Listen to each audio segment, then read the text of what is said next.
Доброго времени суток. С вами Александр Заболотный. И сегодня лабораторная работа номер 1 по определению характеристик материала из испытаний на растяжение. С древних времен перед строителями стоит вопрос о том, какую нагрузку считать допустимой. Этим вопросом занимался Леонардо да Винчи, Галилей, Готте, Эйлер, Кук, Мариот, Кулон и другие. Совершенствовались машины, появлялись новые знания из теории. Но не сразу открылась та диаграмма, которую мы получим сегодня в результате лабораторной работы на растяжение. На рисунке А сам образец. На рисунке Б диаграмма и как выглядит образец на разных участках этой диаграммы. На рисунке В на диаграмму нанесены уже пределы, с которыми будем разбираться в дальнейшем. Для испытаний возьмем машину УГ-20-2, которая не сильно отличается от машины Мушенбурга, и образец, который тоже очень сильно похож на тот, который испытывал Мушенбург. Измеряем размеры D0 и L0 перед испытаниями. Образец закрепим, как показано на рисунке, вертикально, так чтобы сила прикладывалась вдоль оси стержня. Для записи диаграммы на машине имеется барабан, а манометр нужен нам для фиксации максимальной силы. Изменение длины на диаграмме будет фиксироваться с помощью нити, которая изображена на рисунке. Перейдем от слов к делу. Закрепим листик бумаги на нашем барабане. Барабан, как мы помним, позволяет фиксировать перемещение по горизонтали и по вертикали, то есть силу и удлинение нашего стержня. Таким образом мы получим диаграмму в координатах F, дельта L. Образец устанавливаем между двух опор нашей машины вертикально, так чтобы сила прикладывалась строго по оси стержня. Очень важно, чтобы сила, которую мы прикладываем, совпадала с продольной осью стержня. Таким образом мы вызовем только растяжение стержня. Именно для этой цели опоры выполняются шарообразными.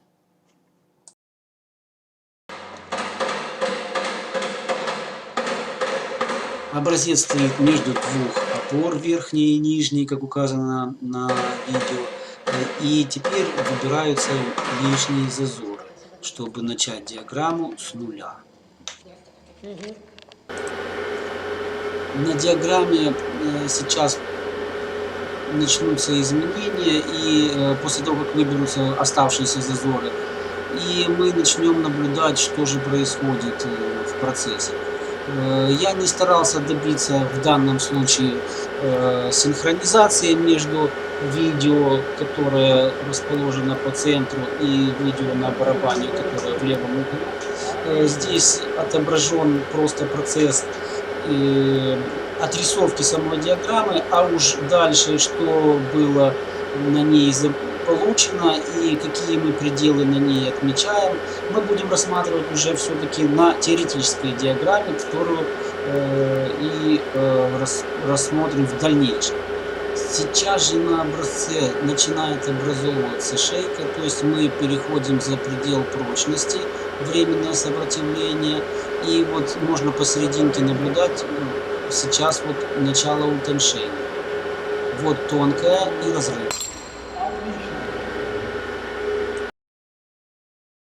Теперь то же самое, процесс разрыва, но медленно. Важно отметить, что если брать все сечение стержня, кроме места, где образовывается шейка, напряжение падает, потому что сила после потери прочности падает. Но при этом, если брать площадь только в шейке, то посчитав напряжение, мы получаем увеличение этого напряжения. То есть истинная диаграмма напряжения идет не вниз, а вверх. Это мы разберем позже. То есть в шейке напряжение растет, а во всем образце становится меньше. Разрыв. Ну что же, от истории машин к личному общению. Приветствую вас, меня зовут Александр. И сегодня о том, что мы получили. Во время испытаний мы получили диаграмму в координатах F, дельта L, как мы уже говорили, записывали ее на барабане с помощью приспособления. Первая у нас перемещалась по горизонтали сила, а нить, которую мы прикрепили к барабану, проворачивала его. Таким образом, мы получили дельта L при изменении величины размера нашего образца, нить натягивалась и проворачивала барабан. Так вот, мы получили диаграмму далеко не похожую чаще всего на ту идеальную, которая нарисована в книгах. Все зависит от скорости изменения силы, все зависит от опыта того, кто проводит испытания, и от качества материала, естественно. Теперь как получить те реальные размеры, которые были на самом образце, и сопоставить их с теми, которые мы получили на листочке бумаги. Ведь они могут не совпадать, и для этого нужно нам привести в соответствие масштабы. До испытаний мы замерили размер L, еще мы это отмечали на видео до испытаний. После испытаний, совместив две части, как показано на видео, вместе, мы можем померить L после испытаний. Таким образом, дельта L у нас будет равняться L1, то, которое было после испытаний, минус L нулевое, то, которое было до испытаний. Таким образом, мы получим дельта L. Это будет то реальное дельта L в миллиметрах, в сантиметрах, смотря в зависимости от размера образца, но обычно это миллиметры, потому что деформация образца это очень маленькие величины. Вот. Это будет дельта L реальное, то, которое мы получили. Теперь нам нужно будет найти это дельта L на диаграмме, на реальной диаграмме, которую мы получили на бумажечке. Тут есть одна особенность. Мы на диаграмме отобразили две части дельта L, которые существуют реально. Первая часть — это упругие деформации, которые после снятия нагрузки, то есть после разрыва, они уходят из образца. Это легко представить себе, когда резинка рвется, да, она сжимается назад и бьет по пальцам больно. Так вот, это как раз упругие деформации. И упругие деформации, они вот находятся здесь, мы ее обозначим дельта L упругая. А оставшаяся часть дельта L это пластичные деформации, вот как раз те, которые мы и можем померить в образце после испытаний. Итак, совместив наш образец разорванный и померив размер L1 после испытаний, L нулевое мы знали до испытаний, мы получили величину в сантиметрах, ну, допустим, А. Сантиметров, миллиметров. Теперь мы померили здесь размер и получили B. Легко определить масштаб. То есть, разделив B на A, мы получим количество сантиметров на диаграмме, соответствующей реальным сантиметрам. Аналогично поступаем с силами. Мы на манометре отметили максимальное значение силы FV или F максимум вот в этой точке. Мы ее получили на манометре, зафиксировав значение, которое было максимальное. А теперь мы в сантиметрах померяем вот этот размер, ну, допустим, c, да, можем легко посчитать масштаб по силам. То есть, таким образом, мы получили силу, поделив то значение, которое мы взяли с манометра в килоньютонах, на то значение, которое мы взяли с листочка в сантиметрах. А теперь пришло время отметить важные, главные пределы, которые на диаграмме могут нами быть наблюдены. На некоторых материалах, хрупких, например, в некоторых пределах мы не увидим никогда, а на некоторых материалах их будет не так заметно. Поэтому мы сейчас нарисуем теоретическую диаграмму и разберем каждый предел, чем он интересен и важен, отдельно. Теперь о теоретической диаграмме и пределах, которые на ней нанесены подробнее, сейчас пойдет речь. Итак, от 0 до FPC вот эта точка называется ФПЦ, и называется она граница пропорциональности, индекс ПЦ.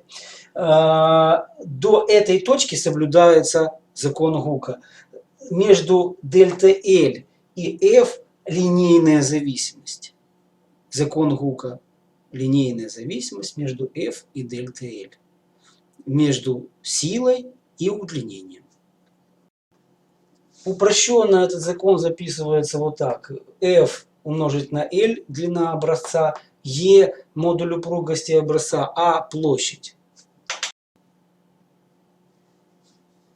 Первый предел характерен тем, что за ним, то есть выше силу, если мы его поднимем, закон Гука уже соблюдаться не будет. Поэтому все расчеты сопротивления материалов лежат вот до этой точки.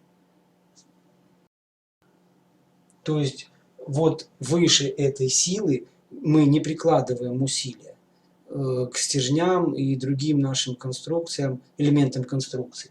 Следующая точка F упругости. Здесь заканчиваются упругие деформации и начинаются пластичные. Эта точка редко видна хорошо на диаграмме, чаще всего ее обозначают чисто теоретически. За F упругости появляются пластические деформации. До упругие. Значит, и тут получается такая штука, что когда мы зайдем за предел упругости, вдруг сила остается постоянной, а удлинение стержня увеличивается и значительно. И говорят еще, что стержень при постоянной силе течет. То есть вот силу мы привесили одну величину, а он раз и значительно удлинился. Причем заметнее, чем упругие деформации. И вот когда он течет, деформация кристаллической решетки приводит к тому, что для дальнейшего изменения длины образца нужно уже увеличивать силу. И вот здесь хорошо видно, что дальше нарастает сила для того, чтобы продолжать удлинение стержня.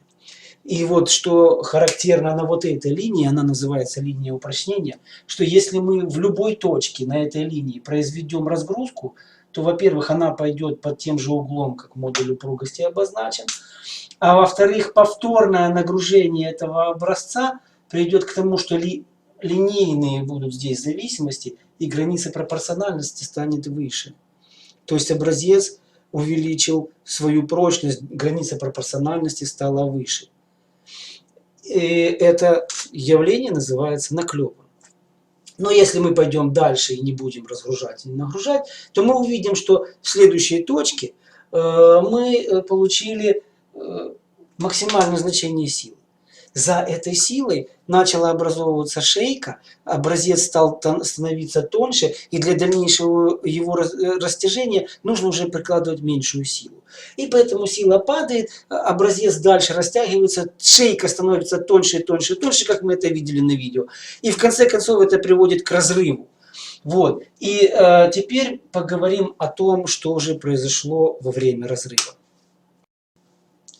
Прежде всего, все, что мы получили здесь, это относилось у нас к нами взятому стержню определенной длины, определенного диаметра. Вот тот образец, который мы взяли, он был определенной площади и определенной длины. И естественно, что когда мы возьмем или площадь больше, или длину больше, то вот эти величины будут другими. А нас интересует характеристика материала, а не материала и образца из этого материала. Поэтому для этой цели проще всего воспользоваться следующими относительными величинами. Дельта L разделить на L, и таким образом мы получим, называется эпсилон, деформация. Эта величина уже не зависит от длины, она зависит только от материала. То же самое, если мы силу разделим на площадь при растяжении и сжатии, то мы получим напряжение, которое тоже уже характеристика материала, а не площади или диаметра образца. Вот эта относительная величина нам позволит сказать, что для данного материала, например, сигма ПЦ, величина постоянная. Для данного материала сигма У постоянная, сигма Т тоже, граница прочности сигма В или временное сопротивление по этому В, тоже величина конкретная для каждого материала отдельно. И FR, сигма R в принципе тоже. Вот тут и начинается самое интересное. Что такое сигма? Сигма это F разделить на А. Когда мы площадь взяли образца до испытаний, то площадь была у нас D нулевое, да, диаметр до испытаний. И мы, если разделим везде на D нулевое и А нулевое, да, площадь до испытаний, то мы получим такую форму нашей диаграммы. А вот если мы подумаем над тем, что же произошло со стержнем вот в шейке, то есть в шейке диаметр у нас-то стал меньше, и если мы возьмем, разделим на площадь вот в этой шейке D1, и площадь будет А1, то мы увидим, что сигма разрыва F разделить на А1 стремится вверх. То есть напряжение в самой шейке растет, как я говорил во время испытаний. А во всем оставшемся образце, то есть там, где диаметр остается D нулевое, там напряжение, естественно, падает. Ну и, естественно, после разрыва мы слышали звук, при котором образец разорвался, удар по опорам, и мы видели, что образец сжался назад, вернулся в эти опоры, что говорит о том, что упругие деформации ушли. Поэтому упругие деформации можно на диаграмме обозначить здесь до FU, границы упругости, сигма У, ФУ, и это будет правильно, оставшиеся будут пластичными деформации. Или можно показать здесь, а оставшиеся вот этот кусок, это будут те же самые пластичные деформации. И еще один очень важный момент, который прошел вскользь, я еще раз обращу внимание, что когда мы придали пластические деформации за пределом текучести, мы получили линию упрочнения. И на этой линии упрочнения любая точка, разгрузка в ней приведет к тому, что повторное нагружение образца покажет нам, что граница пропорциональности выросла, то есть вот эта величина стала больше. Но при этом оставшаяся часть пластических деформаций только вот это вот у образца уже есть. То есть он стал прочнее, но хрупче.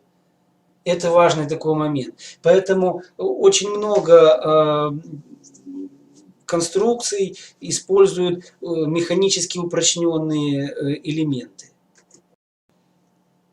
Вот это механическое упрочнение, это и есть наклеп. А самый такой простой пример таких вот действий, это оружие, да, или коса, которые косят траву. Значит, там, когда вот этот режущую кромку перед тем, как косить и точить, ее простукивают молоточком, придавая пластические деформации по длине режущей кромки, а потом уже точат. И это позволяет увеличить прочность, и заточка держится лучше. Более прочный, но и при этом, конечно, более хрупкий. На этом об лабораторной работе, можно сказать, мы рассказали все. Единственное, что осталось показать, как выглядит ГОСТ, в котором можно определить марку стали по нашим испытаниям, что очень важно, когда происходят какие-то аварии или возникает вопрос о том, действительно ли та марка стали использовалась в этой конструкции, в которую возникают споры. Проводят именно такие испытания, берут образец из этой конструкции, берут, вытачивают в зависимости от конструкции, естественно, образец по ГОСТу, и дальше проводят вот такие испытания, подтверждая или опровергая марку стали, которая была заявлена изготовителем. Это вот такие вот стандартные испытания. Именно так проходят занятия по сопротивлению материалов и строительной механики на моем курсе, поэтому приглашаю вас прослушать курс сопротивления материалов, познакомиться со строительной механикой вместе со мной. Я буду рад вам отдать свои знания. Разнообразные интересные вопросы по механике, сопротивлению материалов и прочности вы найдете здесь. Я благодарю кафедру родного ДИИТ за возможность снять видео, за тот опыт, который я получил в течение 15 лет по сопротивлению материалов и строительной механике. Благодарю Сергея Анатольевича, Евгения Федоровича, ну и профессоров, которых, к сожалению, уже нет, но они мне много чему научили. Всем привет, всем спасибо, будьте здоровы, до новых встреч.